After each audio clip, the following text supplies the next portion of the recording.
कल जब Pakistan cricket team Bharat के हाथों शिकस्त खा गई तो मीडिया चैनल पर हमारे कुछ पाकिस्तान के एक्सपर्ट बड़ी बड़ी बातें कर रहे थे बैठकर, जिसमें पाकिस्तान के एक्स क्रिकेटर भी कुछ शामिल थे। उन सब से मैं एक सवाल करना चाहता हूं कि आप लोगों ने भारत के खिलाफ वर्ल्ड कप में कौन सा तीर मार लिया था। ये जो रिकॉर्ड चलता हुआ आ रहा है ये तो शुरू से चलता हुआ आ रहा है। इवन के 1992 के वर्ल्ड कप में भी पाकिस्तान वर्ल्ड कप जीत गया था, लेकिन भारत को हराने में नाकामयाब रहा था। उसके बाद वसीम अकरम का दौर आया, उसके बाद वकार यूनुस का दौर आया, इंजमाम का दौर आया, तो बड़े बड़े क्रिकेटरों का दौर आया, बड़े बड़े कप्तानों का दौर आया, लेकिन किसी में भी जरूरत नहीं हुई भारत को वर्ल्ड कप में हराने की। तो कल से पहले तक 7-0 का रिकॉर्ड था, कल के बाद 8-0 का रिकॉर्ड हो गया। अब देखना यह है कि ये रिकॉर्ड हमारी कितनी नस्लों तक चलता रहेगा और कितने नए खिलाड़ी आएंगे और कितने नए कप्तान आएंगे, ये रिकॉर्ड कहां तक जाएगा, ये रिकॉर्ड कब टूटेगा। तो कहने का मकसद ये है कि ये सिलसिला काफी पहले से चलता हुआ आया है। वैसे भी पाकिस्तान में चीजें इतनी आसानी से चेंज नहीं होती। मैं आपको छोटी सी मिसाल देता हूं, 2019 का वर्ल्ड कप आपको याद होगा।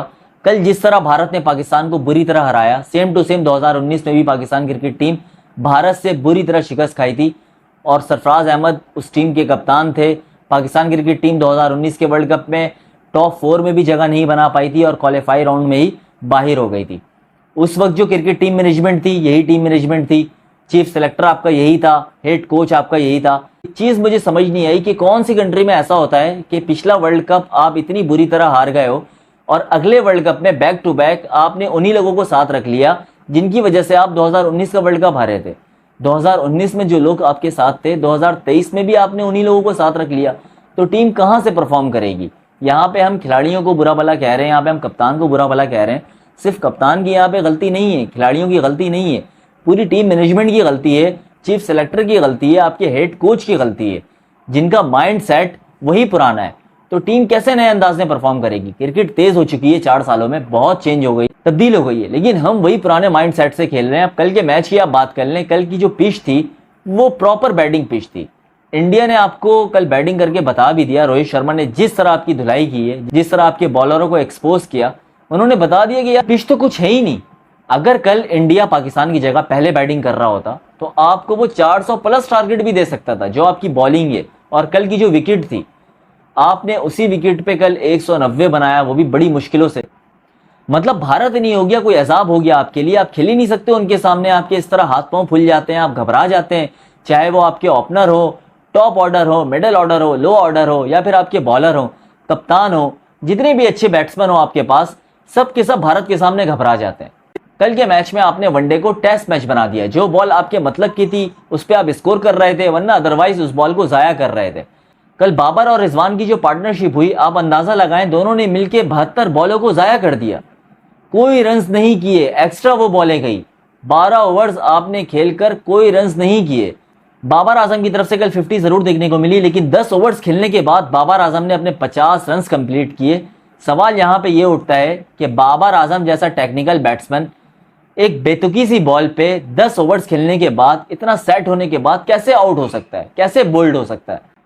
देखिए आपको एक बात बताता हूं, बॉलर की जो सबसे अच्छी बॉल होती है ना, बैट्समैन का काम ही यही होता है उस बॉल को डिफेंस करना, अपनी विकेट नहीं देना, अपनी विकेट को सेव करना।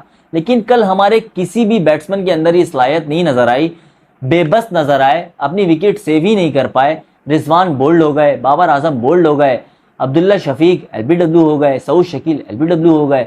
मतलब लाइन लग गई। 155 पे 2 खिलाड़ी आउट थे, बाबर आजम के आउट होने के बाद 190 पे पूरी टीम आउट हो गई।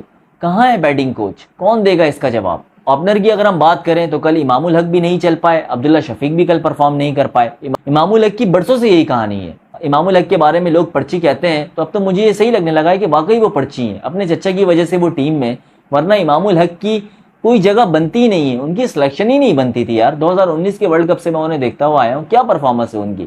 छोटी टीमों के खिलाफ वो परफॉर्म करते हैं सीरीज वगैरह में, जहां कोई बड़ा इवेंट आया उनसे परफॉर्म ही नहीं होती। एशिया कप में आप देख लें, कोई परफॉर्मेंस नहीं थी, उसके बाद भी उनको वर्ल्ड कप में आप लेकर आ गए, उनको बोझ बना दिया टीम में। उसके बाद आपके इमामुल हक के अलावा कोई ऑप्शन भी नहीं है आपके पास, उन्हीं को आप रगड़ रहे हो, उन्हीं को आप खिला रहे हो।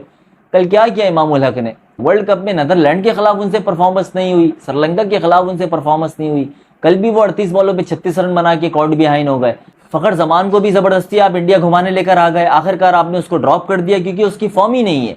अब्दुल्ला शफीक को आपने फखर जमान की जगह मौका दिया, उसने प्रूव किया, लेकिन अब्दुल्ला शफीक हर मैच में तो आपको परफॉर्म नहीं करके देगा, सामने वाले हैंड से भी तो परफॉर्मेंस नजर आनी चाहिए। इमामुल हक क्या कर रहे हैं? क्या इमामुल हक का कोई भी रिप्लेसमेंट आपको 4 सालों में नहीं मिला? पीएसएल से आपने कोई खिलाड़ी को भी नहीं निकाला, क्या फायदा पीएसएल कराने का? क्या फायदा आपकी डोमेस्टिक का जब आपके पास कोई खिलाड़ी नहीं निकल कर आते? मिडिल ऑर्डर की बात करें तो शदाब खान, इफ्तिखार अहमद और सऊद शकील को पाकिस्तान अपना मिडिल ऑर्डर समझता है। मिडिल ऑर्डर आपको देखना है तो इंडिया का आप देखें, 8 बैट्समैनों के साथ पाकिस्तान के खिलाफ कल इंडियन टीम उतरी थी, जबकि पाकिस्तान ने कितने बैट्समैनों को खिलाया? 4 बैट्समैनों को। उनके स्पिनर को आप देख लें, अजाब बन गए थे आप पे। हालांकि पिच में कोई इतना टर्न नहीं था, लेकिन उसके बावजूद भी आपके दिल में इतना खौफ, इतने डरपोक प्लेयर, इतनी बुज़दिलाना क्रिकेट आज तक मैंने अपनी लाइफ में नहीं देखी। पाकिस्तान कल जिस तरह खेल रहा था इंडिया के खिलाफ, उनके स्पिनरों को अपने ऊपर इतना ज्यादा हावी कर लिया था। कितने ओवर्स को उन्होंने मेडन किया, 2 रन, 3 रन, 1 रन, इस तरह उनके स्पिनर जो है वो ओवर्स निकाल के जा रहे थे। कुलदीप यादव इनके लिए अजाब बन गया था, जडेजा इनके लिए अजाब बन गए थे। पाकिस्तान के स्पिनरों की बात करें तो शदाब खान फॉर्म में ही नहीं है, वो फुल टॉस कर रहे हैं, कोई टर्न नहीं, कोई उनकी बॉलिंग में क्वालिटी नहीं, सीधी सीधी बल्ले पे खिला रहे हैं। कल किस तरह उनकी धुलाई हुई?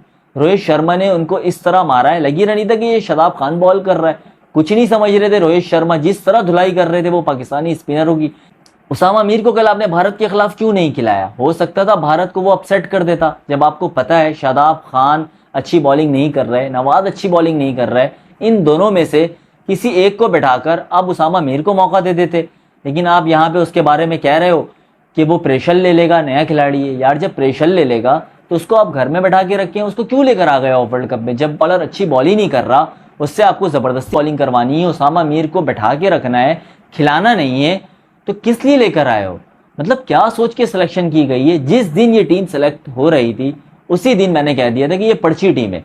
हसन अली, वसीम जूनियर, इनकी सिलेक्शन किस बिना पे हुई है? कौन सा इन्होंने तीर मार लिया? कहाँ जाके कौन से मैच में इनकी परफॉर्मेंस अच्छी आ गई जो आपने इनको वर्ल्ड कप के लिए सिलेक्ट कर लिया? हसन अली को जब सिलेक्ट किया जा रहा था तो इंजमामुल हक जो पाकिस्तान क्रिकेट टीम के चीफ सेलेक्टर हैं, वो हसन अली के बारे में कहते हैं कि ये नए बॉल से अच्छी बॉलिंग करता है। किसी बच्चे से भी आप पूछोगे ना तो वो भी ये बात जानता होगा कि हसन अली नए बॉल से बॉलिंग नहीं करता। जब बॉल पुरानी हो जाती है तो वो बीच में आके आपको विकेट निकाल कर देता है। सलमान खान आपके पास एक ऑप्शन था, लेकिन आपने उसको 15 स्क्वाड में शामिल ही नहीं किया, 18 में रखा हुआ है, उसको फजूल में बैठाया हुआ है। मोहम्मद इब्रार एक स्पिनर आपके पास है, कल भारत के खिलाफ उसामा मीर और मोहम्मद इब्रार को आप खिला देते, हो सकता था ये दोनों मिलकर भारत को अपसेट कर देते। जिस तरह कुलदीप यादव और जडेजा ने मिलकर पाकिस्तान को अपसेट कर दिया, तो हो सकता था ये दोनों भी अपसेट कर देते भारत को, क्योंकि शदाब खान और नवाज को तो भारत खेलता हुआ है और ये ओडीआई है, T20 नहीं है। आपके जो फास्ट बॉलिंग के कोच है मॉर्कल, वो भी कह रहे हैं कि स्पिनर के लिए अलग से कोच होना चाहिए था। हालांकि पाकिस्तान में तो बड़े बड़े एक्सपर्ट बैठे हुए हैं, सकलैन मुश्ताक, मुश्ताक अहमद, शाहिद आफरीदी। क्या आपने ज़रूरत नहीं समझी कि इनसे आप गाइड ले लें, इनको आप अपने मेंथोर के तौर पे ले जाएं? खैर, ओवरऑल अपनी बातों को वाइंड अप करते हैं। एक मैच से इतना ज़्यादा कोई फ़र्क नहीं पड़ता। इंडिया से आप हारे हो, ठीक 5 दिन बाद ऑस्ट्रेलिया से आपका मैच है। देख लेते हैं पाकिस्तान क्रिकेट टीम की क्या हिकमत अमली होती है, ऑस्ट्रेलिया के खिलाफ कैसी परफॉर्मेंस निकल कर आती है। तो यहीं तक थी। अगर वीडियो अच्छी लगी हो तो इसको लाइक कर दें, चैनल को सब्सक्राइब कर दें, बेल आइकन का बटन दबा दें ताकि आने वाली मजीद वीडियो आप तक पहुँच सके। अपना बहुत सारा ख्याल रखिए।